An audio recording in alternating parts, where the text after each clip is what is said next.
존경하는 국민 여러분, 이하경 국회 부의장님, 그리고 선배 동료 의원 여러분, 김민석 국무총리를 비롯한 국무위원 여러분, 조국혁신당 국회의원 이혜민입니다. 저는 이곳 국회 본회의장에 올 때마다 작년 12월 3일 밤이 떠오릅니다. 그 내란의 밤을 끝내고 이제 완전히 새로운 아침을 맞이하는 그런 정기 국회가 되기를 희망하는 마음에서 저는 오늘 대한민국의 미래 설계와 관련된 질문을 던지고자 합니다.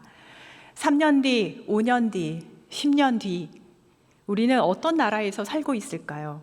그런 상상을 함께 하면서 들어주시면 좋겠습니다. 새로 출범한 국민주권 정부는 우리가 3년간 놓쳐버린 시간을 되찾기 위해 AI G3 국가로의 성장과 AX, 즉 AI 대전환을 국정과제로 정했습니다. 네, 지금은 그래야 합니다. 너무나도 중요한 시기를 관통하고 있기 때문입니다. 무조건 결과물을 내야 하는 앞으로의 1, 2년이고요. 잘 안 되면 상대적 경제 후진국에서 살아야 하는, 준비를 해야 하는 그런 역사적 갈림길에 있습니다. 총리님 발언대로 나와주시기 바랍니다.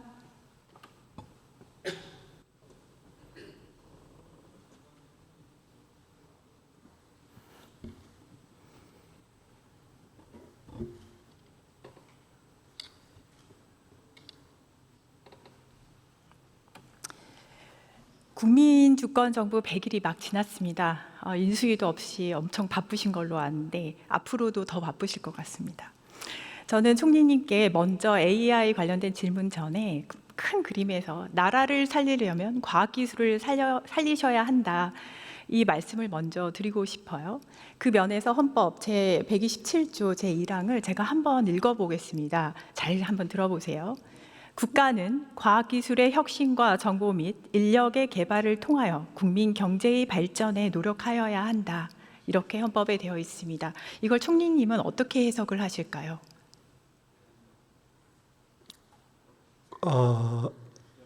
그 문구를 문면으로만 해석하면 과학기술의 중요성과 함께 과학기술을 주로 경제발전에 복무하는 측면에서 해석한 것으로 보입니다. 네, 정확합니다. 정말 본질을 꿰뚫고 계시는데요.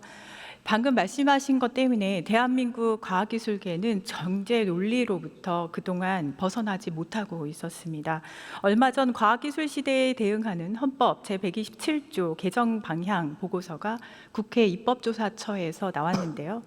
과학기술을 경제발전의 수단으로만 규정하고 있다는 지적을 하고 있습니다. 이런 지적은 사실은 20대 국회 개헌특위 자문위원회에서도 나왔었고 대한민국 학계에서는 사실상 수십 년간 끊임없이 지적해온 그런 부분이기도 합니다.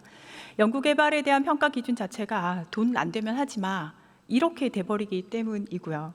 총리님, 개헌 논의가 있게 되면 저는 국회에서 어느 누구보다 이 문제를 짚을 예정입니다. 정부에서도 전향적으로 고려하셔서 과학자가 꿈을 꿀 수 있는 그런 환경, 이번 정부에서는 만드실 수 있겠습니까? 네, 헌법의 한 구절의 한 단어가 얼마나 현실에 큰 영향을 미칠 수 있는가 하는 것을 저희들이 잘 알고 있는데 지금 문제 제기하신 것은 사실은 솔직히 별로 생각을 많이 못 해봤던 내용인데 저것을 저렇게 해석하지 않고 좀 달리 더 포괄적으로 우리 삶의 일반적인 의미로 더 해석해낼 수 있다면 더 많은 의미가 있을 수 있겠다는 생각이 들어서 헌법 개정 논의를 할 때 국회에서 주도할 것이고 정부는 아마 뒷받침을 하겠지만은 적극적이고 긍정적인 차원에서 연구하겠습니다. 정말 감사합니다. 그러면 정부가 지금 중점적으로 추진하고 있는 AX, AI 전환이죠. 거기에 대한 질문을 드리겠습니다. 총리님께서는 AX에 대해서 언제까지 어떤 모습이어야지 AI 전환 과제를 성공했다고 정의를 하실 수 있을까요? 갑자기 좀 너무 철학적인 좀 어려운 질문인데요. 글쎄요, 그건 뭐 기준에 따라 다르겠죠. 그 어떤 목표를 가지느냐에 달릴 수 있겠죠. 가령 정부를 포함한 국가의 기본 골간 구성에 있어서의 운영 원리에 어떻게 그걸 접합해서 구현할 것인가라는 그 정도에 따라 목표를 세울 수가 있을 거고요. 근데 그냥 한 개인으로서 저의 의견을 여쭈신다면은 저는 정치가 약자의 입장에서 미래를 만드는 것이라고 보기 때문에 AI 또는 AX 저것이 가장 우리 사회에 있어서 약자, 사회적 약자 또는 여러 가지 어떤 문명의 이익이나 성과로부터 떨어져 있는 사람들에게도 불편함 없이 잘 활용될 수 있는 그 단계까지 간 것이 사실은 진정한 성공 아닌가 저는 그렇게 생각합니다. 네, 너무 좋습니다. 저는 사실 이런 이야기를 할 때 어떤 방법론적인 걸 먼저 말씀을 하시는 걸 많이 들었는데요. 지금 방금 목적 말씀을 하셨습니다. 저도 또한 목적을 먼저 명확하게 해야 한다고 생각을 하고요. 저는 AX를 왜 하냐라고 했을 때 저의 개인적인 생각은 한 사람의 하루를 바꾸기 위해서라고 답을 합니다. AX는 예를 들어서 어르신께서 민원 서류 한 장 발급받고 제출하는 시간 절반으로 줄인다거나 아니면 개인정보하고 국가 인프라가 사고가 나더라도 금방 복구가 된다거나 청년들이 실패해도 AI로 노동력이 대체되더라도 인간적인 삶을 영위할 수 있는 그런 사회, 그렇게 국민 한 사람 한 사람의 하루가 바뀌기 위해서라고 대답을 하곤 합니다.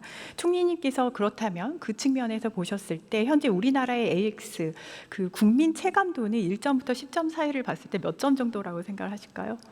글쎄요, 실제 체감도는 이제 무슨 각종 챗GPT라든가 등등 이런 것들을 쓰는 분들이 느끼는 정도, 그리고 이제 상당히 앞서간 기업들에서 도입한 돼서 현장에서 느끼는 정도, 그런 정도를 많이 넘지는 않지 않을까, 그런 생각을 하고 있습니다. 점수로 혹시 주신다면?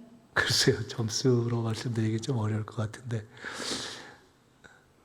글쎄요, 점수로는 좀 그런 것 같습니다. 그걸 하시면 좋을 것 같은 게요. 그래야 1, 2년 안에 몇 점 정도 올리겠다 목표치가 생길 것 같습니다. 네. 이번 정부에서는 그렇게 목표를 좋으신 정확하게 말씀입니다. 짚고 사실은 가셨으면 제 개인적으로 좋겠습니다. 2, 3점이나 될까 하는 생각이 들었는데 그게 너무 박한 거 아닌가 하는 생각도 들고, 근데 박하지 결국 목표를 생각한다면은 목표 설정에 있어서는 그것이 더 의미가 있다, 이렇게 말씀 주신 것을 생각하면은 의미가 있겠다 싶습니다. 네, 좋습니다. 감사합니다. 들어가셔도 좋습니다. 네. 곽희정통부 장관님 나오시죠?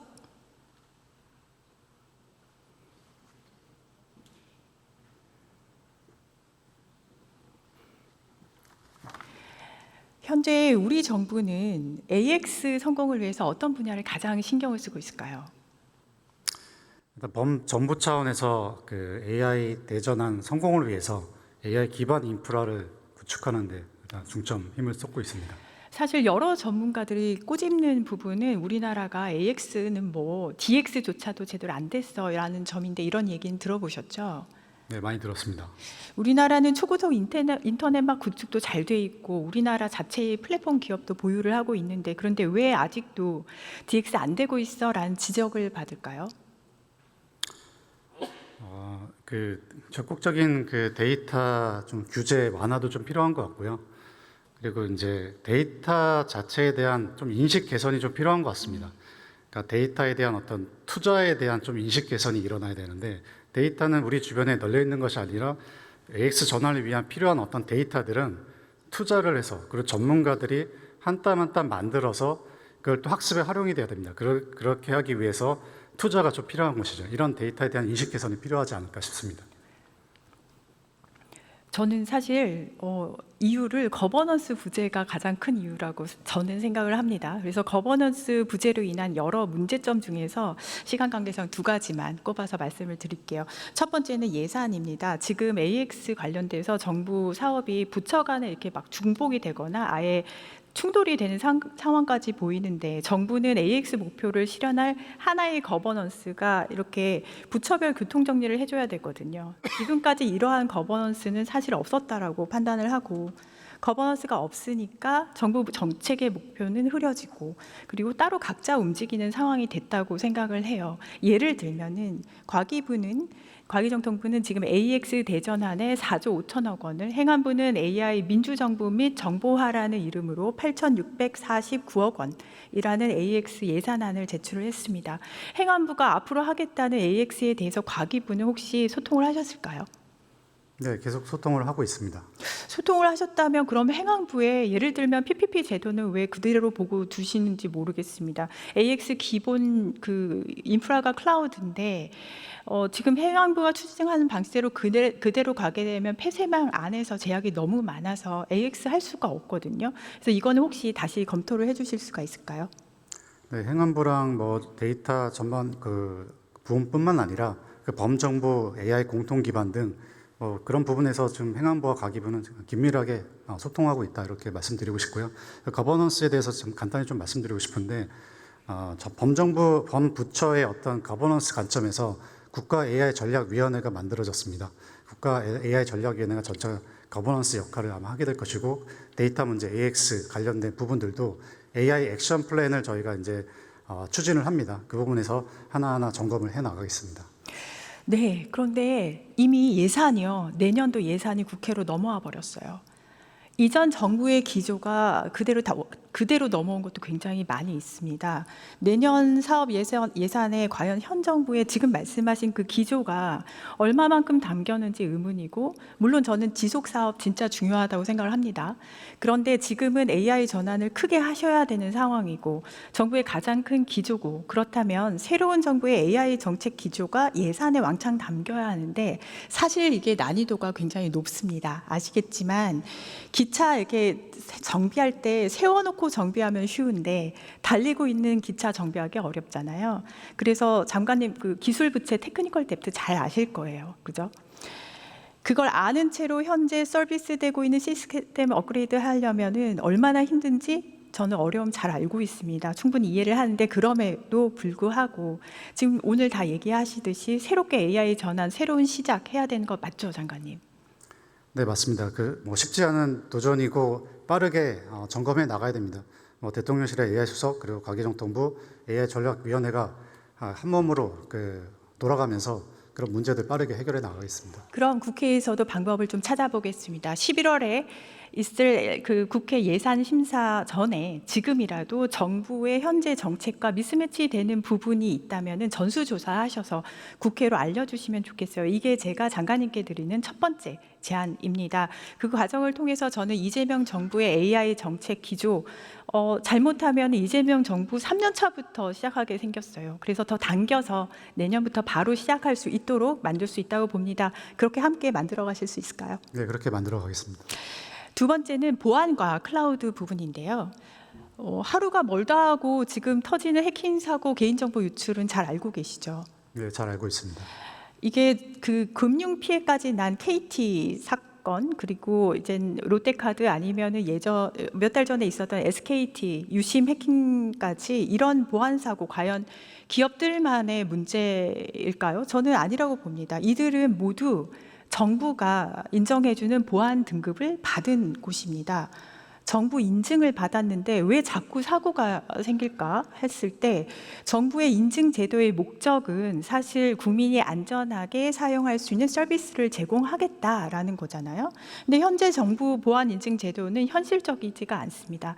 ISMS랄지 ISMSP 뭐 이런 건 차치하더라도 왜 클라우드 보안 인증을 이렇게 완전히 따로따로 받아야 되는가? 전 그 질문을 해야 되겠습니다. 각 부처는 각각의 논리로 각각의 인증 체계를 가지고 있지만 그걸 당하는 혹은 액션을 해야 되는 기업 입장에서는 한 군데서 여러 개의 겹치는 인증을 돈을 내가면서까지 받아야 되거든요. 국가 전반을 보는 보안 거버넌스가 없어서 공급자 입장에서 각각의 인증제가 존재할 뿐 사용자의 진짜 안전한 서비스를 담보를 해주지 못하고 있습니다. 윤석열 정부는 CSAP라는 클라우드 보안 인증제를 시스템 보안 등급에 따라서 상중하 이렇게 3등급으로 나누고요. 하는 민간이 사용할 수 있도록 열어뒀는데 나머지는 여전히 닫혀 있죠. 여기에 국정원과 행안부가 등장을 합니다. 지금 국정원은 N2SF라는 별도의 보안 체계 만들어서 수요자를 통계하는 정보자원 등급제를 부활시키고 있어요. 행안부는 PPP라는 제도 통해서 별도로 공공부문 클라우드 전환 사업을 하고 있고요. 이렇게 되면 사실상 CSAP에는 그 존재의 의미가 사라지게 됩니다. 장관님, 지금 과기부, 국정원, 행안부 이 세 부처의 보안 인증 제도가 클라우드 환경에 맞는 제도라고 보실까요? 네, 각각 각자의 체계로 운영이 되고 있지만 사실 최근에 벌어진 이 해킹 사건에 대해서 같이 공감하면서 종합적인 어떤 대책을 세우고자 같이 논의를 하고 있습니다. 특히 이제 국정원과는 실질적인 어떤 사이버 안보 관점에서의 어떤 대책 방안을 같이 수립하기 위해서 사실 공공과 민간 영역을 넘어서 어떻게 좀 우리가 이 문제를 해결할지를 논의해 나가고 있다, 이 정도 말씀을 드리고 싶습니다. 들어보셨겠지만 클라우드 사용도 안 하는 공무원이 클라우드 정책 펴고 있다는 조롱이 나오고 있습니다. 왜 이런 일이 있을까? 이런 두 가지 예제 말고도 거버넌스 문제 예제는 수없이 많습니다, 장관님. 그래서 거버넌스 관리의 한 영역에서 부처의 순환 보직 문제가 근본 문제 중에 하나라고 저는 판단을 하고 있어요. 도저히 전문성이 쌓일 시간을 두지 않습니다. 책임 회피 쪽으로 몰리게 되고요. 전문성이 높게 요구되는 과기정통부부터 혹은 그 일부부터 순환보직에서 벗어날 수 있는 방안 마련을 해주시면 좋겠는데 그걸 통해서 우리나라의 정부 부처의 체질이 전문화될 수 있으면 좋겠습니다. 이게 제가 드린 두 번째 제안입니다. 고려하시겠습니까? 충분히 고려해야 될 상황이라고 생각합니다. 정부도 지금 최근에 추진 중인 어떤 AI 컴퓨팅 센터 SPC 사업 통해서 민간 사업자의 어떤 클라우드 역량도 높이려고 하고 있고 사실 정부 부처 내부에서도 이 클라우드 역량을 높여야 된다고 생각합니다. 클라우드뿐만 아니라 이 클라우드 기반으로 한 보안 영역까지 정부 부처에서 앞으로 이제 정부가 이제 우리가 어떻게 좀 더 안전하고 국민들에게 신뢰할 수 있는 이런 어떤 인프라를 제공하고 서비스를 제공할 수 있는가 측면에서 점검하고 보완하겠습니다. 네, 감사합니다. 들어가셔도 좋습니다.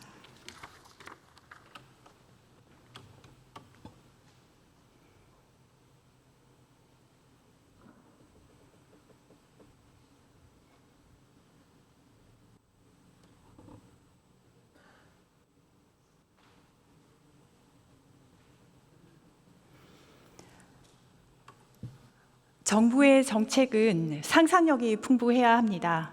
내가 이런 정책을 펴므로써 수요자인 국민은 어떤 혜택을 볼 수 있을까? 그 상상력을 꼭 견지하며 정책을 펼쳐야 한다고 생각을 합니다. 그리고 방금 전에 이야기를 많이 한 AI 관련해서는요. 대한민국이 도약할 수 있는 진짜 유일한 기회, 그 시간을 우리가 관통하고 있습니다. 이 부분은 여야 할 것 없이 정쟁의 대상으로 삼지 말고 함께 앞으로 걸어 나가야 되는 그런 영역입니다. 그렇게 더 강하고 더 빠르고 더 선명한 미래를 함께 만들어 갔으면 좋겠습니다. 경청해 주셔서 감사합니다.